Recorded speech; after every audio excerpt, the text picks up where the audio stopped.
අනුකලනය කරලා සීමාව ආදේශ කරාම 4 ධන 8 ධන 2016. උත්තරේ 2028යි. 2028 A level නව පන්ති ආරම්භය. ගොඩක් ළමයි මගේ ළඟට එන්නේ එක එක පන්තිවලට ගිහින් වැඩේ අනාගෙන. එහෙම මංගාවට ආපු ළමයි ආයේ වෙන වෙන පන්තිවලට නම් ගියේ නෑ. ඒක නිසා හොඳම වෙලාව මේක වෙන්න පුළුවන්. එන්න අපි මුල ඉඳලාම පටන් ගමු.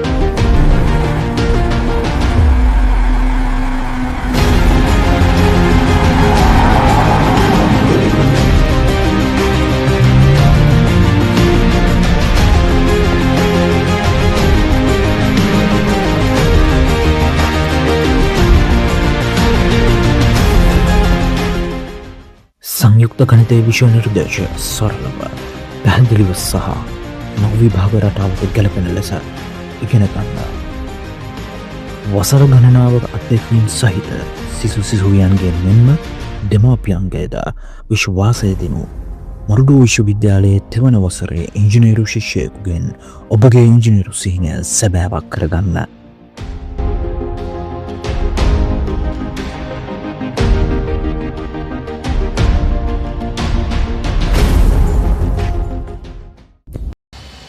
හරි 2024 ඉරව ඝර්ෂණය ගාන ඔයගොල්ලෝ දකින්න ඇති thumbnail එකේ ඔව් ස්ක්‍රීන් එකේ පේන්නත් තියෙනවා 2024 ඉරව ඝර්ෂණය ගාන තමයි අද අපි සාකච්ඡා කරන්න යන්නේ.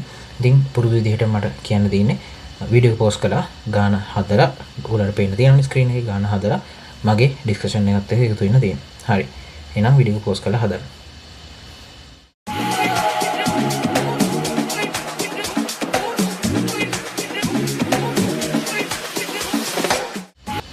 හරි මං හිතනවා ගාන ට්‍රයි කරලා ඇති මොකක් හෝ ක්‍රමයක් නිකන් f සමාන මින් බාර් හරි ඔය මොකක් හරිම දාලා ඔයගොල්ලෝ පොඩි ට්‍රයි එකක් දෙන්න ඇති කියලා මං හිතනවා. හරි ඝර්ෂණයට අදාළව ගත්තොත් අපේ A level paper එකේ ඝර්ෂණය කියන එක ඝර්ෂණය කියන පාඩම අපේ A level paper එකේ හරියට ගත්තොත් ඉතින් applied paper එක නේද? applied paper එකේ ඝර්ෂණය කියන පාඩම ඇතුළත් වෙන්නේ ස්ථිතික විද්‍යාව යටතේ. ස්ථිතික විද්‍යාව යටතේ ස්ථිති විද්‍යාව යටතේ.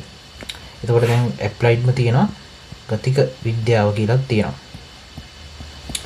මොකක්ද ස්ටැටිස්ටික්ස් ඇන්ඩ් ඩයිනමික්ස් නේ. ඕකනේ කතාව. එතකොට මෙන්න මේ ඇප්ලයිඩ් පේපර් එකේ මේ ස්ථිති විද්‍යාව යටතේ තමයි අපේ ඝර්ෂණයේ පාඩමක් විදිහට අපි ඉගෙන ගන්න. ඝර්ෂණයේ පාඩමක් විදිහට ඉගෙන ගන්න. දැන් මේක මේ කියන එක තේරෙන්නේ නැති නංගිල මල්ල ඉන්නත් පුළුවන්. මම ඒක සරලව මෙහෙම කියන්නම්කෝ. ස්ථිති විද්‍යාව ගතික විද්‍යාව අතර වෙනස මොකක්ද මම කිව්වා?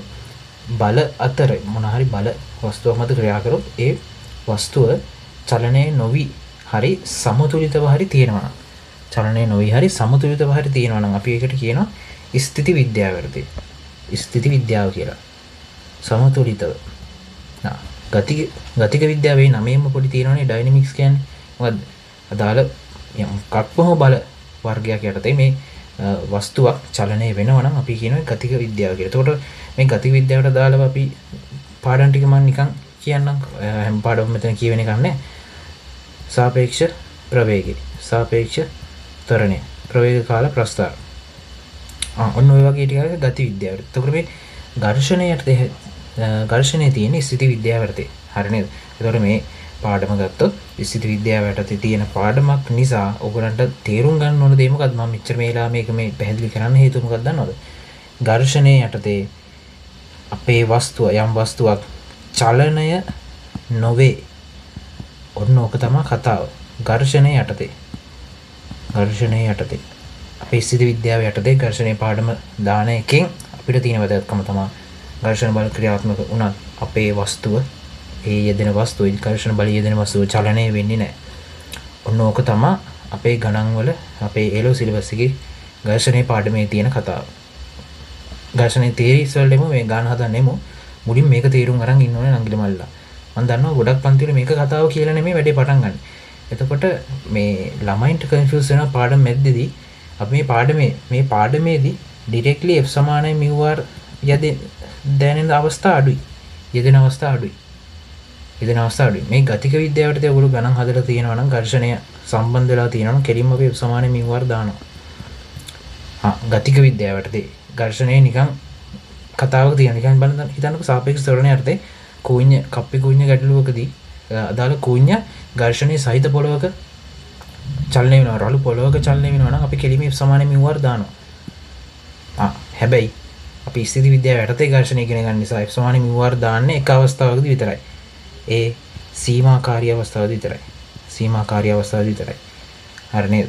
මේක හැම අවස්ථාවකම මම සිංහලෙන්ම ලියනවා. හැම අවස්ථාවකම F සමාන μr දානවා ගතික විද්‍යාවටදී. හැබැයි ස්ථිති විද්‍යාවට F සමාන μr දාන්නේ අපි සීමාකාරී අවස්ථාවකදී විතරයි. ඔන්න ඔය වෙනස ළමයි ගොඩාක් දන්නේ නැහැ. ඝර්ෂණයේ පාඩම නිකන් ඔය හදාගෙන යනවා. එහෙම ඔය හදන් ගියපු ළමයින්ට පොඩි අවුලක් කරනවා මෙන්න මේ වගේ ගානක්. මම මේ දැන් අන්ඩර්ලයින් කරේ. දැන් මම මේ හයිලයිට් කරන්නේ. මෙන්න මේ වගේ කතා බව පෙන්වන්න කියන එකෙන් ඒගොල්ලන්ට තවත් ෂොට් එක වදිනවා. නිකන් ඔහි ඉගෙන ගත්ත ළමයින්ට. එහෙනම් අපි වැඩේ හරියට මේ ගාන මම කියලා දෙන්න. පොඩි වටපිටාවකුත් එක්ක ජස්ට් ගාන ඩිස්කස් කරන්න නැතුව. හරි. මම ගත්තොත් ඔන්න දැන් ඔයගොල්ලෝ දන්නවා ස්ථිති විද්‍යාවට තමයි ඝර්ෂණය තියෙන්නේ. හරි නේද? ඒක හරි. ඔන්න මම කියනවා මෙන්න මෙහෙම තියරිස් ටිකක් ඔයගොල්ලන්ට ටක් ගන්න නෝට් ඩවුන් කරගන්න පුළුවන්. යම් වස්තුවක් සීමාකාරී සමතුලිතයේ පවතිනවා. ඝර්ෂණය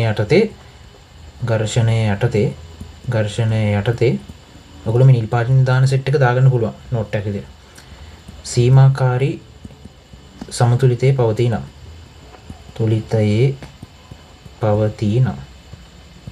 අපි ලියනවා F බෙදීම R සමානයි μ කියලා. අර ඒකෙදි ඩිරෙක්ට්ලි F සමානයි μr තමයි මේක මේ හරස් ගුණ කරා F සමානයි μr තමයි F බෙදීම R සමානයි μ කියලා තමයි මම උගන්වන්නේ. හරිද? ඊට පස්සේ අපි කියනවා සාමාන්‍ය සමතුලිතයේ පවතිනවා. සීමාකාරී සමතුලිතයේ කතාව දන්න ඕනේ. සීමාකාරී කියන්නේ චලනය වෙන ඔන්න මෙන්න අවස්ථාව. සාමාන්‍ය සමතුලිතයේ පවතිනවා කියන්නේ මොකද්ද? මම කියනවා මෙයා චලනය වීමට හිතලවත් නැහැ. මම සිංහලෙන් ලියන්නම්කොනේ. හිතලවත් නැහැ. මේගොල්ලෝ චලනය වීමට ආසන්න. චලනය වීමට ඔන්න මෙන්න. සිංහලෙන් මොයි ලියනවා. හරිද? මෙතනදී සාමාන්‍ය සමතුලිතයේදී වෙන්නේ ඒ කියන්නේ මෙයා චලනය වෙන්න හිතලවත් නැහැ. එතකොට මෙන්න මෙහෙම අසමානතාවක් එන්නේ. බලන්න. අපි ෆිසික්ස් වලදී මේ අසමානතාව ගැන කතා කරන්නේ නේද ඝර්ෂණය යටතේ. ඔන්න මැත්ස් වලදී වුණත් කතා කරනවා. හරි නේද? සාමාන්‍ය කියන්නේ චලනය වෙන්න හිතලවත් නැහැ. හරි. ඊට පස්සේ තුන අපි කියන නෝමල් සාමාන්‍ය සමතුලිතය නිකන් මුකුත් සඳහන් නොකර සමතුලිතයේ පවතිනවා. ඒකදී අපි කියන්නේ F බෙදීම R උඩා හෝ සමානයි μ. ඔන්න ඕක තමා තියරි එකක් විදිහට තියෙන. ඕගලන්ට බැරි නෑනේ මේක මතක තියාගන්න. මේක ඕල්රෙඩි පුළුවන් සීමාකාරී සමතුලිතයේදී. ඊටු ටික බලන්න. සාමාන්‍ය සමතුලිතය සහ සමතුලිතය කියන්නේ නිකන් සාමාන්‍ය කියලාවත් කියන්නේ නෑ. දැන් ඔයගලන්ට ප්‍රශ්නයක් එන්න පුළුවන්. මම මේ A-level වල ටිප් එකක් දෙන්නේ. මේක හරියට ඉගෙන ගන්න මම ඊට වඩා ඉන් ඩීටේල් කතා කරලා තියෙනවා. කොහොමද මෙයාද දෙකද තුනද දාන්නේ කියලා ඔයගලන්ට අයිඩියා ගන්න අමාරු වෙන්න පුළුවන්. මොන ගානට කොතනට දාන්න කියලා. ඔව්. ඔයගොල්ලෝ බලන්න අවසාන උත්තරේ අසමානතාවයේ තියෙන්නේ මෙහෙම කෙනෙක් විතර නෑ. කියන්නේ විශාලයි නැත්තම් කුඩයි. මේ දෙන්නගේ එක්කෙනේ නම් ඉන්න අනිවාර්යෙන් මෙයා තමයි දෙන්නේ. නැත්තම් විශාලයි හෝ සමානයි. කුඩා හෝ සමානයි. මේ සමාන ලකුණක් තියෙනවා නම් මෙන්න මෙයා තමයි. තුන්වෙනියා තමයි. හරි නේද? ඔන්න මං තව කපටි වැඩක් කිව්වා. හරි නේද? ඔන්න ඕක තේරුම් ගන්න ඕනේ. මෙන්න මේ සෙට් එක දාගන්න ඕගොල්ලෝ. කොටු කරලා හරි මක් කරගෙන මේ ඝර්ෂණය යටතේ දැන් ඔයගොල්ලෝ නෝට් එක මේ ගාන හදන්න නෙමෙයි තාම. මේ කතාව මම කියන්නේ. හරිනේ. හරි. ඔන්න අපි මේන්ලි කතාව හරි. සරල කතාව හරි. හැබැයි අපේ මේ ගාන පොඩ්ඩක් ඩ්‍රයිව් වෙන්නේ වෙන තැනකට. අපේ ගාන පොඩ්ඩක් ඩ්‍රයිව් වෙන්නේ වෙන තැනකට. මෙන්න මේක බලන්න. මෙන්න මේ බව පෙන්වන්න තියෙන කෙනා පොඩ්ඩක් බලන්න අපේ ගානේ. මම එයාව තව zoom කරන්න. මෙන්න මෙයා. එහා තල අතර ගසකුණේ භාගයලු මෙන්න මෙයා බව පෙන්වන්න. මම ගානවත් කියුවේ නෑ තාම. ඔයගොල්ලන්ට මේ ඕවරෝල් අයිඩියා එකක් දෙන්න මේ හදන්නේ. හරි නේද? ගානවත් කියුවේ නෑ තාම. හරි. මේකෙදි මොකක්ද කියන්නේ? මාපාංක කතාවක ඔයගොල්ලන්ට පේන්න තියෙනව නේද? එන්න මම ඒක පල්ලෙහාට ගන්න ඔයගොල්ලන්ට මාපාංක කතාව කියලා දෙන්න. මෙන්න මෙහෙම එකක් තියෙනවා. 2යි 3යි mg මෙන්න මේක බව පෙන්වන්න. වැඩේ තේරෙනවද? මේකෙදි අර මාපාංක කතාවක් තියෙනවා. දැන් මේ මාපාංක කතාව කොහොමද ඒක ඈඳින්නේ? මම මේ ෂෝට් නෝට් ඔයගොල්ලන්ට මේ දාගෙන ඉන්න නෝට් එකේ කරුණු තුන ඇතුළේ එහෙම කෙනෙක් නැහැනේ. ඔව්. මෙන්න මෙහෙම දෙයක් තියෙනවා. අපිට අපේ ඝර්ෂණ බලය ඝර්ෂණ හතරවෙනියා. ඝර්ෂණ බලය නිශ්චිත ඝර්ෂණ බලයේ දිශාව නිශ්චිතවම සඳහන් කළ නොහැකි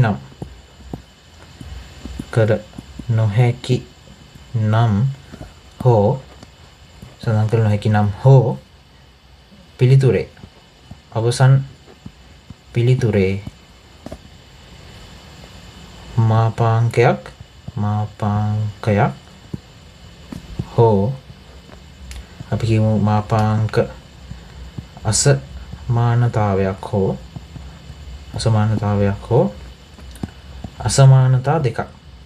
අසමානතා දෙකක් ඇත්නම් මෙන්න මේක දාන්න ඕනේ. මාපාංක බෙදීම r කුඩයි μ. හරිනේ. කුඩා හෝ සමානයි μ. ඔන්නෝක තමයි වැඩි. හරිනේ. ඔන්න ඔය හතර තමයි තියෙන්නේ. ඒතර මේ හතර වෙනිට දාල ගානක් තමයි අද අපි මේ කතා කරන්නේ 2024 එල්ලු ගාන. හරිනේ. පළවෙනි තුන දාගන්න නැතිනේ මම ඔන්න හතරවෙනියා පොඩ්ඩක් කියන්න ඕගලන්ට. හතරවෙනියා කියන බලන්න මේ ඝර්ෂණ බලයේ දිශාව නිශ්චිත සඳහන් කළ නොහැකි නම් හෝ අවසන් පිළිතුරේ මාපාංක අසමානතාවය. අවසන් පිළිතුරේ මාපාංක අසමානතාවයක් හෝ අසමානතා දෙකක් ඇත්නම් මෙන්න මෙයාව දාන්න කියලා කියන්නේ. හරිනේ. අන්න ඕක තමයි කතාව. මේ කතාව තේරුම් ගන්න වෙන ඕගලන්ට. මේක තමයි තියෙන්නේ. හරි. මං දැන් අවසන් පිළිතුරේ මාපාංකයක් තියෙනවානේ. මාපාංක සමානතාව. ඒ හින්දා මේක පාවිච්චි කරන්න වෙනවා කියලා දන්නවා. අසමානතා දෙකක් තියෙනවා නම් කොහොමද හදන්නේ? අසමානතා දෙකක් තියෙනවා නම් මම කියනවා ඔයගොල්ලෝ මේ 2020 A level ගානේ 2019 A level ගානේ පොඩ්ඩක් try කරන්න. ඒකේ අසමානතා දෙකක් තියෙනවා. 2019 2020. ඔයගොල්ලෝ මට request කරලා මම මේ දෙක හදන්නත් පුළුවන්. මේකේ අසමානතා දෙකක් තියෙනවා.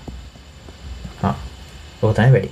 හරිනේ. මම දැන් මේ ගාන කියලා දෙන්න යන්න. මේ ඉන්ට්‍රොඩක්ෂන් එකම වැඩි වුණා, දික් වුණා. ගාන හදමු අපි. හරි. ඒකෙදි වෙන්නේ කියනවා රූපේ පෙන්වන ඇති පරිදි ස්කන්ධ පිළිවෙලින් m හා 2m හෝ ab අංශු දෙක තිරසට අංශ 45ක් කෝණයකින් ආනත වූ තලයක් මත තබා සැහැල්ලු අවිතරණ තන්තුවකින් ඈඳා සමතුලිතතාවයේ තබා ඇත්තේ ඒට යෙදූ p බලයක් මගිනි. p හි ක්‍රියා රේඛාව හා තලයේ උපරිම බෑම් රේඛාවන් දිගේ පිහිටා ඒ අංශුව තලයේ රළු කොටස මත පිහිටන අතර b අංශුව තලයේ සුමර කොටස මත පිහිටා. ඒ හා තලයේ අතර ඝර්ෂණ සංගුණකයේ භාගයලු මෙන්න මේක බව පෙන්වන්න කියලා කියන්නේ. මට වැඩේ නම් ක්ලියර්. ඔයගොල්ලන්ට වැඩේ ක්ලියර් නැත්නම් ආයි පොඩ්ඩක් ගිහින් බලන්න. මම එතන රූප සටහන දාගන්නම්.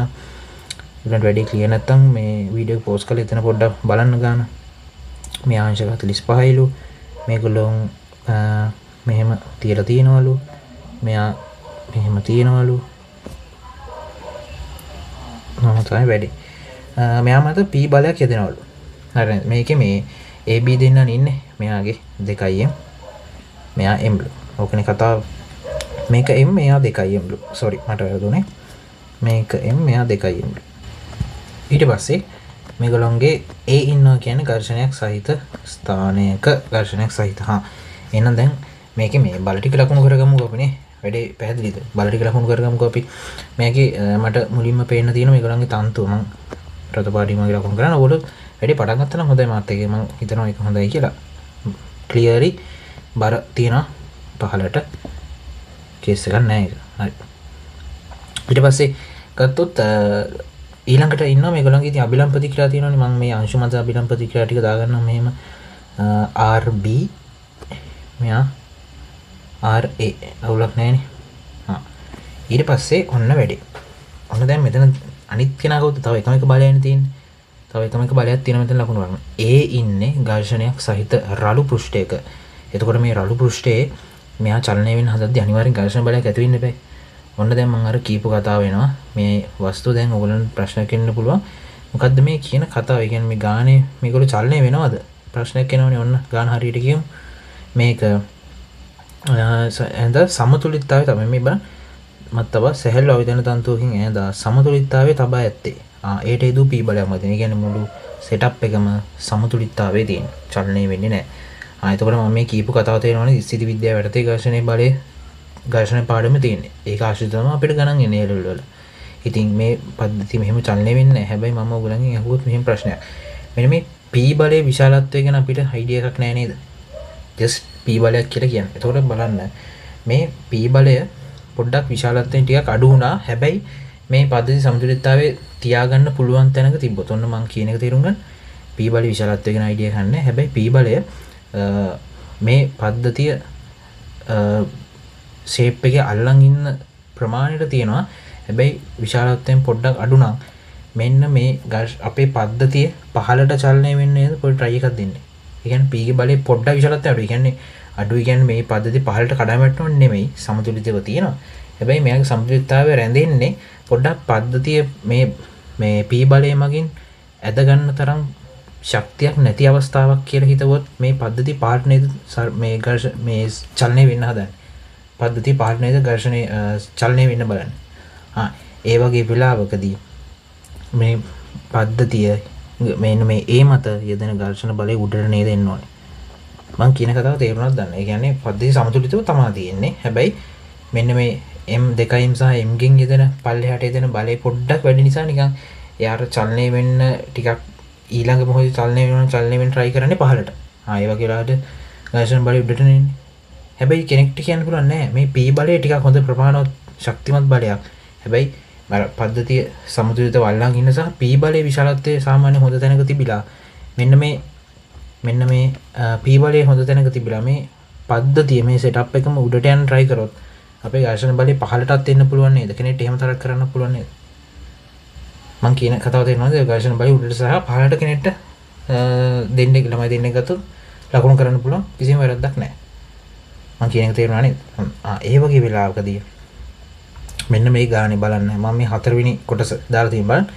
ඝර්ෂණ බලයේ දිශාව නිශ්චිත සඳහන් කළ නොහැකි නම් හෝ බලන්න මේක නිශ්චිත සඳහන් කරන්න බෑ නේද? නිශ්චිතවම සඳහන් කරන්න බෑනේ. ඒ හින්දා මට මෙන්න මේ මාපාංක කතාව දාන්න පුළුවන්. මේ මාපාංක කතාව දාන්න ඕගලන්ට මේ හේතු තමයි මම මේ කියන්නේ. හරි නේද? හරි නේද? ඊට අමතරව හොඳම හේතුවක් තියෙනවා මොකද්ද? අපිට බව පෙන්නන්න තියෙන මෙන්න මෙයා. එයාගේ මාපාංකයක් තියෙනවා නේද? මාපාංක අසමානතාවකම තියෙන. ඉඳ බය නැතුව අසමාන මාපාංක දාන්න. මෙන්න මෙයාව දාන්න. හරි නේද? හරි. අපි යාව දාමු. එතකොට යාව දාන්නේ. එතකොට මා ඝර්ෂණ බලයේ ඉන්නේ ඒටනේ. අපි ඒට දාමු. ඒට දාමුවොත් මාපාංක f බෙදීම r කුඩා හෝ සමානයි mu. ඔකනේ කතාව. හැබැයි අපි මේගොල්ලන්ගේ තියෙන සංකේත වලින් දැම්මොත් f අපි දාපු සංකේතයෙන් මෙහෙම ඉන්නවා. f බෙදීම r නෙමෙයි. r a නේද වෙන්න ඕනේ. දැන් try එකක් දෙන්න. f බෙදීම r. f බෙදීම r හොයාගන්න try එකක් දෙන්න. ඒකේ මාපාංකය දාලා ඔය වට පිටාවක් දාලා අපිට ගේමක් ගහන්න පුළුවන්. හරි නේද? f බෙදීම r ගන්නේ කොහොමද? මේක තවදුරටත් ඝර්ෂණයේ පාඩමක් නෙමෙයි. මේක හිතන්න බල සමතුලිතතාව අවශ්‍යද ගැටලුවක් කියලා. නිකන් මොකද මේ බල සෙට් එකෙන් මේ පද්ධතිය සමතුලිතව තියෙනවා. මේ බල සෙට් එකෙන් මේ පද්ධතිය සමතුලිතව තියෙනවා. ඉතින් ඒකදි මට කරන්න පුළුවන් කොහොමද බල සමතුලිතතාව අවශ්‍ය නියම දාන්න පුළුවන් මොනවද? තිරසර නැත්තම් ඒ ආනතිව බල විභේදනය කරොත් බිඳුව. සම්ප්‍රයුක්ත බලය මේගොල්ලන්ගේ ශුන්‍යයි. නැත්තම් ගූර්ණයක් ගන්න පුළුවන්. ගූර්ණත් බිඳුවයි. ගූර්ණ නම් අදාළ වෙන්නේ නැහැ මේ කතාවට. හරි. ගත්තොත් මම මෙතන මේගොල්ලන්ව පොඩක් පහළට ගන්නම් කොපි කරලා. මම මේ setup එක මෙහෙම තියාගෙන යනවා. හරි. මේ setup එක මම මෙහෙම තියාගෙන යනවා. ඊට පස්සේ මට උදව් කරන්න මම මේකේ බල ටික f සහ r හොයාගන්න තමයි මම try එකක් දෙන්නේ. හරි. ඕක මට හොයලා දෙන්න මුලින්ම කරන්න පුළුවන් වැඩේ මොකද්ද? ඔය b ට. ඒ කියන්නේ අපේ 2m ට මට දාන්න පුළුවන් බල සමතුලිතයිනේ. මම මේ දිශාවට යගේ බල සමතුලිත කරනවා. එන ඔය අංශ 45ක කාණති. ඒකට කොහොමද දෙන්නේ බලන්න. එයා මත ක්‍රියා කරන බල තුරෙන් අංශ 45ක් තිරසර අංශ 45ක කාණතෝ තියෙන බල මොනවාද? t ඍණ 2mg sin 45 cos 45 නේ. ඒකට මූල දෙකනේ. සමානයි බිඳුවනේ ඔච්චරනේ තියෙන්නේ. t ඍණ 2mg ගේ ආනති cos 45 sin 45. හරි නේද? ඔක තමයි ඉන්නේ. එතකොට ඔයගොල්ලෝ දැක්කනම් මට කෙලින්ම t ට උත්තරයක් ගන්න පුළුවන්. t සමානයි 2mg බෙදී මූල 2. නැත්නම් කෙනෙක්ට කියන්න පුළුවන් මූල 2mg කියලා. හරි නේද? ඔන්න අපි t ව හොයාගත්තා. ඔන්න දැන් නොදන්න පද වලින් නිකන් අපි t ව එහෙම හොයාගෙන තියෙනවා. ඊට පස්සේ මම මේ ඒ t ව එහෙමත් දන්න නිසා මම පොඩි try එකක් දෙනවා මේ m ට. ඒ කියන්නේ අපේ a ට ඒ කියන්නේ m ට එයාගෙත් මේ දිශාවට බල ටික විභේදනය කරන්න. ඒ දිශාවට තියෙන බල ටික කවුද බලන්න. මට කියන්න දැන් මම මේක පොඩ උඩට ගත්තාම රූප පේන්න දිවෙනවා. කවුද එන්නේ? p එනවා ඍණ t එනවා කවුද එන්නේ තව ඍණ f එනවා තව කවුද එන්නේ එච්චරද නැහැ ඍණ mg sin 45 හරි cos 45 එනවා සමානයි බිංදුව ඔය මම p ට දැම්මේ a ට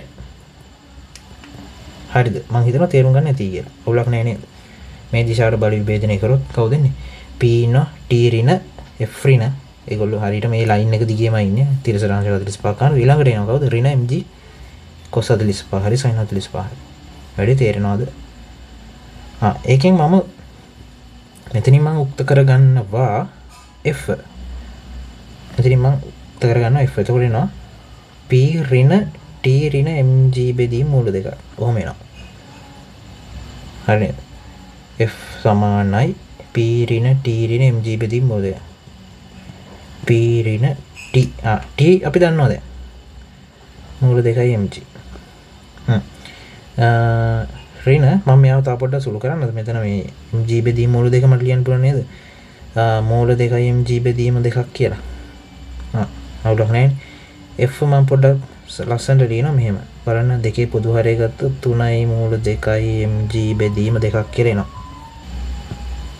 හරි නේද ඔහොම තියාගන්න පුළුවන් එතකොට දැන් මේ කාට හරි ප්‍රශ්න තියෙන පුළුවන් මේ p කියන කෙනා හොයන්න ඕනේ නේද කියලා නෑ p හොයන්න දෙයක් නෑ p අපි අතින් දාපු කෙනෙක් නෙමෙයි එක ගානේ තිබ්බා සහ අවසාන උත්තරේ බලන්න p ඉන්නවා අවසාන උත්තරේ p ඉන්නවා එහෙනම් බය වෙන්න දෙයක් නෑ හරි ඔන්න f හොයාගත්තා දැන් මට උමනා මොකද්ද මට දැන් තව ඕනේ කවුද දැන් f හරි මේ දන්නවනේ භාගය කියලා මෙන්න මේ r ඒව හොයාගන්න ඕනේ මම මෙයාටනේ සූත්‍රය විදිහට දාන්නේ මෙයාටනේ ඔය ආදේශ කරලා දාන්නේ අපි r ඒ හොයාගන්න පුළුවන් සරල වැඩක් තියෙන්නේ මොකද්ද r ඒ කියන්නේ කවුද මෙන්න මේ දිශාවට a ගේ මෙන්න මේ a ගේ අංශ 45 ලම්බක දිශාවකට බල විභේදනය කරන්න r a එනවා r a සමාන mg බෙදීම මූල දෙකයි බලන්න ඒක අවුලක් තියනවද කියලා r a සමාන mg බෙදීම මූල දෙකයි අවුලක් නැහැ නේද අවුලක් නැහැ නේද මොකද මේ අංශ 45 ලම්බක දිශාවට මෙන්න මේ දිශාවට තමයි මම විභේදනය කරේ හරි නේද එතකොට එනවා r a සමාන mg sin 45 cos 45 ඔච්චරයි වැඩි අංක එකට ආදේශ කරමු කවුද අංක එකේ ඉන්නේ කවුද අපි f බෙදීම r අංක එකේ ආදේශ කරොත් f බෙදීම r a ගේ මාපාංකය මෙන්න මේක f කියන්නේ කවුද කියලා අපි දන්නවා p ඍණ 3යි මූල 2යි mg බෙදීම 2යි r a කියන්නේ r a හොයාගත්තා අපි mg බෙදීම මූල 2යි සමානයි භාගයයි හරි මියු කියන භාගය කියලා දීලා තිබ්බනේ ගන්න හරි නේද දැන් ඒක හොයෝ ඉන්න එපා කෝ භාගය කොහොමද ආවේ කියලා භාගය දීලා තිබ්බා ගන්න හරි ඊට පස්සේ බලන්න මේකේ සුළු කිරීමක් තියෙන මෙතනින් එහාට දෙකයි අපිට දෙකක් නැතුව මේක ගත්තොත් මූල 2යි p ඍණ 3යි mg බෙදීම මම ඒ කරපු වැඩේ තේරුණාද මෙතන මට ලියන්න පුළුවන් මේ කලින් තිබ්බ විදිහ තිබ්බන ඕනනම් ලේසි කමන්නේ මෙන්න මෙයාව මම ලිව්වා බලන්න මේ මට මූල දෙකකින් කපන්න පුළුවන් මෙතන මේ මූල දෙකට එතකොට මූල දෙකයි නේද ඉතුරු දෙක ලියන්න පුළුවන් මූල දෙක වාරයෙන් මූල දෙක. ඒතර මූල දෙක බෙදීම දෙක ලියන්න පුළුවන් මෙහෙම. ඒ කියන්නේ ඒකට මූල දෙකයි නන්නේ මේ වගේ විදිහට හදාගත්තා මේ. ඊට පස්සේ මේ මූල දෙකේ පොදු හරය ගත්තා. ඕක තමයි මේ කරලා දෙන්නේ. mg බෙදීම මූල දෙක. ඕක තමයි කතාව. හරි නේද? හරි. ඉතින් මෙයාට මේ මූල දෙකට මූල දෙක කැපෙනවා.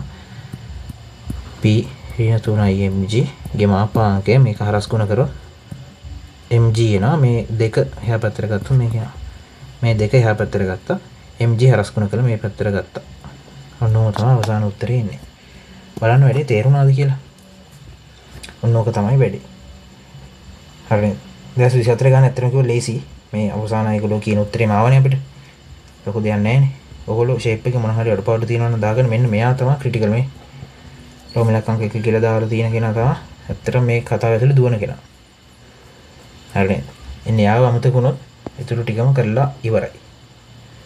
ඊටාම ලේසි ලකුණු 25 ගන්න බැරි නැහැ මේකේ. ඊටාම ලේසි. මේක ගන්න තියෙන. හරිනේ. සහ ඔයගලන්ට දෙන ඊළඟ පොයින්ට් හින්ට් එක තමයි මේ රූපය අඳින්න යන්න එපා. රූපේ ගාන දීලා තියෙනවනේ අපි ඒ ඉඩ ඇතුළේම කරන්න පුළුවන්. රූපය අඳින්න යන්න එපා. ඒ රූපෙම වල ටික ලකුණු කරගන්න දීලා තියෙනවා. ඒගොල්ලෝ ටයිප් කරලා දීලා එතන තියෙනම රූපය අඳ ගන්න රූපෙට බල ලකුණු කරන්න. ආයි රූපය අඳ ගන්න යන්න එපා. දීලා තියෙන ඉඩේ ගාන විතරක් හදන්න තියාගන්න. අරූපෙන් දඟලන්න යන්න එපා. ඉතින් ඒට තමයි මේ සමීකරණ දෙක දාලා තියෙන්නේ. බීට මෙන්න මේ සමීකරණ දාලා පළවෙනි අරන් තියෙනවා. අවුලක් නෑ නේද? බල සමතුලිතතාව නියම දාති. මොකද ඝර්ෂණය කියන්නේ මොකද්ද? ඝර්ෂණය යටතේ ඝර්ෂණේ පාඩම කතා කරන්නේම ස්ථිති විද්‍යාව යටතේ. මම කිව්වනේ අද වැඩේ පටන් ගන්නෙද්දී මෙහෙමයි කිව්වේ. ඒකෙන් අපි එකට ආදේශ කළා. ගත්ත F සහ R වෙන වෙනම හොයලා ආදේශ කළා. හරස් ගුණ කළා ඒක ගත්ත වෙලේ. හරිද? මාපාංක කතාව එන්නේ ඇයි කියලා මම කිව්වා. මොකද්ද? මාපාංක කතාව කියන්නේ මේ හතරවෙනි තීරක විදිහට මම ලියලා තියෙන්නේ මේ ඝර්ෂණ බලයේ දිශාව අපිට නිශ්චිතව සඳහන් කරන්න බැරි නම්. ඔව් මේ කතාව මම ඒක පෙන්නනවා නේද? මේ ගානේ F ගේ දිශාව හරියටම නිශ්චිතව කියන්න බෑ අපිට. P ගැන අයිඩියා ගන්න නැති නිසා. ඒ නැතත් අපේ අවසාන පිළිතුරේ ගාන සම්පූර්ණයෙන් කියලානේ වැඩි පටන් ගන්න වෙන්නේ. අවසාන පිළිතුරේ මාපාංක සමානතාවක් හරි අසමානතාව දෙකක් හරි දැක්කනම් ටක් ගාලා මේ මාපාංක කතාව දාන්න. මෙන්න මෙයාව දාන්න. ගාන හදාගෙන යන්න. හරිනේ. ඒතකොට දැන් මේ අසමානතාව දෙකක් සහිත ගණන් දෙකක් තමයි මම මේ දාලා තියෙන්නේ. 2019 2020 ගණන් දෙක බලන්න. අසමානතාව දෙකක් තියෙනවා. කවුරු රික්වෙස්ට් කළොත් මම අනිවාර්යෙන් හදන්නම්. දැනට මේ මාපාංක ආශ්‍රිතව 2024 මෑත මාපු අවුරුද්දේ ගාන තමයි මම මේ හදලා තියෙන්නේ. 2024 එළෝ ගාන. හරි. ඔහොම තමයි කතාව ඉවර වුණේ. F සහ R වෙන වෙන හුවා මේකට ආදේශ කරලා උත්තරේ ගත්තා. මේ භාගය කියලා දීලා තිබ්බා. හරි නේද? ඉතින් ඔහොම තමයි අද දවසේ වැඩේ ඉවර වෙන්නේ. ඝර්ෂණයට දාලා පොඩි පාඩම අරෝ ලකුණු 25මයි තියෙන්නේ. පාර්ට් B එකේ ඇප්ලයිඩ් වල පාර්ට් B එකේ ඝර්ෂණයේ පාඩමට දාලා ස්ථිති විද්‍යාවට දෙය ඝර්ෂණයට දාලා ගානක් එන්නේ නැහැ. ඉස්සර සිලබස් වල පාන සිලබස් වල තිබ්බ දැන් අලුත් සිලබස් එකේ එහෙම එන්නේ නැහැ. ඒ හින්දා හරියට වැඩේ කරන්න. අර ගතික විද්‍යාව යටතේ සහ ස්ථිති විද්‍යාව යටතේ තියෙන දෙක පටලවා ගන්න එපා. ඔය ගතික විද්‍යාවට තමයි සාපේක්ෂ ත්වරණයේ පාඩම් තියෙන්නේ. ඒක සාපේක්ෂ ත්වරණයේ පාඩමේ කූණ්‍ය ඝර්ෂණය සහිත පොළොවක තිබ්බොත් F සමානයි mu r අපි කෙලින්ම දානවා බය නැතුව. හරිනේ. හැබැයි මේ ස්ථිති විද්‍යාවට අපි ඝර්ෂණය කතා කරන හින්දා පොඩි කන්ඩිෂන් හතරක් යටතේ තමයි මේ කතා කරන්නේ මේ පාඩම. හරිනේ. මේ හතර තමයි දැන් ඔයගලන්ට පේන්න තියෙන්නේ. ඉතින් ඔහොම තමයි දවසේ කතාව ඉවර වෙන්නේ. කියන්න තියෙන්නේ ඔයගොල්ලෝ හරියට වැඩේ කරගෙන යන්න. මගේ මේන් channel එකක් තව තියෙනවා. තීරි හරියට A to Z කතා කරන මේක paper class channel එකනේ. මේකෙත් රැඳිලා ඉන්න. ඒකෙත් ඉන්න. ඉස්සරහට ගේමක් ගහමු. හංගිට මල්ලා හරියට වැඩේ අල්ලගෙන ඉන්න. plan එකතු වැඩ කරන්න අපිට මේ ගේම් එක ගන්න පුළුවන්. හරි. එහෙනම් අද දවසේ වැඩේ ඔය ටික තමයි වෙන්නේ. ඔයගොල්ලෝ හොඳට වැඩ කරගන්න. අපි ඊළඟ වීඩියෝ එකෙන් හම්බෙමු. හැමෝටම ජය වේවා.